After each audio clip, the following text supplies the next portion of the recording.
What's Ripening YouTube? So one of my recent questions was about service species, and the question was, can you plant them too close to your intended long-term elements? And generally, I would have normally said you've got to give them space, and then I've kind of gone back and forth with it, but I have a couple of kind of funny examples. One right here. So this coconut, you can see it's fallen over, and I kind of made a half-hearted attempt to tie it up recently. What happened was I had a huge pigeon pea. That's what these are, but there was like a 3-year-old tree that was, the seed must have sprouted like underneath the coconut. 3 years, it was a big stump. And when that stump finally died and rotted, it actually created a big void underneath the coconut, and that's why it fell over like that. So that might have been a little too close. Maybe you don't put it that close, maybe more like that close. Or maybe I just got unlucky, maybe it was fine. So that's one example of, maybe it was too close. Another example of what at the time was too close to me was with my Mexican sunflower. When I planted my achachairo in the front, I put the achachairos in the middle, and then I did like 4 Mexican sunflower around them, and they were only like 4 or 5 feet apart in a square. And the first year, maybe 2 years, it was great because they grew up and they really protected the little achachairo tree, which is a type of Garcinia, really sensitive when they're young. They really like to be in the shade, and they like to be protected while they're little babies. They're kind of wimpy babies, and that was great. And then when the time came for me to remove the Tithonia, at the time I had a different kind of philosophy about how to cut them back, and I just couldn't keep up with it. Every time I cut them back, they were just monsters. They kept coming back.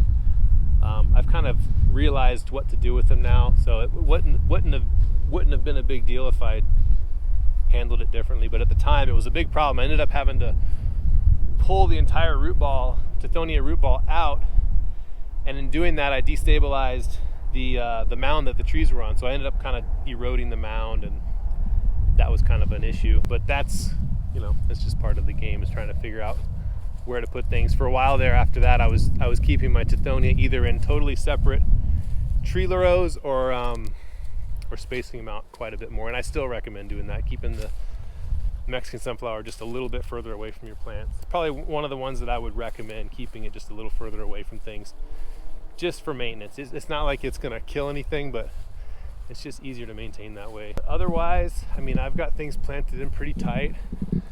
Here in the coconut row, you can see we've been kind of tattered by the cold here.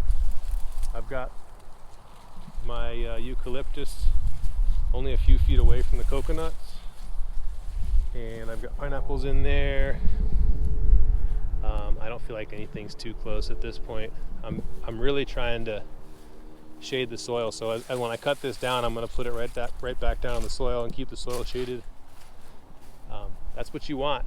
You want that density. You want to maximize the photosynthesis. You don't want to miss any opportunity to soak up that sun. So it may look a little overwhelming at times, and to be honest with you, sometimes it is. Usually that's just maintenance that hasn't been initiated at the right times. I've learned a few things over the last couple of years about maintenance, and you really got to take care of things. You have to stay on top of it. If you listen to these Syntropic guys, they'll tell you it's like 80 or 90% maintenance, because what I'm doing here, what this agroforestry, is a process-based system.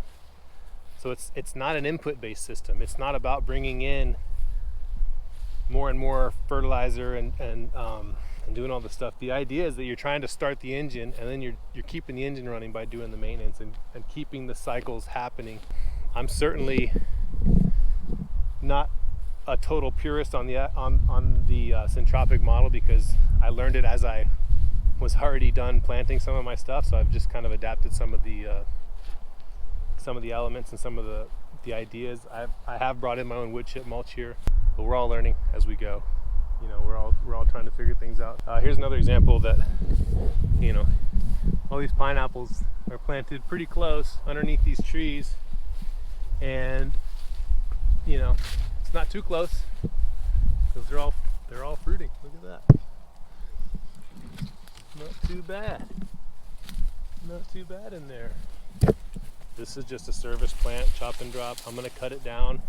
I don't really want it growing up into my mangoes, so it's about to get cut back so my mangoes can get plenty of breeze around them and hopefully not have too much fungal issue here. But now service crops, they can be pretty close. It's really more about the maintenance than it is about the actual species. Here's an area that's all been cut way back. You can see all the, I cut these back to sticks. These pigeon peas, there's the top of it. It's a nice little bush now. They're all bushing back out. A little bit of jack bean, sugar cane, Okinawa spinach, banana, pigeon pea, jack bean, pigeon pea, sugar cane. Keeps going. And every time you cut this back, you're stimulating something in the soil. You know, keeping in mind what you're looking at now is that this is as bad as it's gonna look. This is my driest season right now. We basically get no rain for several months. We get a lot of wind, and it's pretty hot. And we just finished our cold season, so whatever cold damage has happened is still there. There hasn't been enough rain for a lot of new growth to happen. This is the ugly phase, and to me it's still pretty beautiful. Hopefully that helped. Hopefully I answered the question. I don't know if I got what you were getting at, but gave a couple of examples there. If you have any other questions, let me know down below, and I'll do my best to give what I have. So see you next time.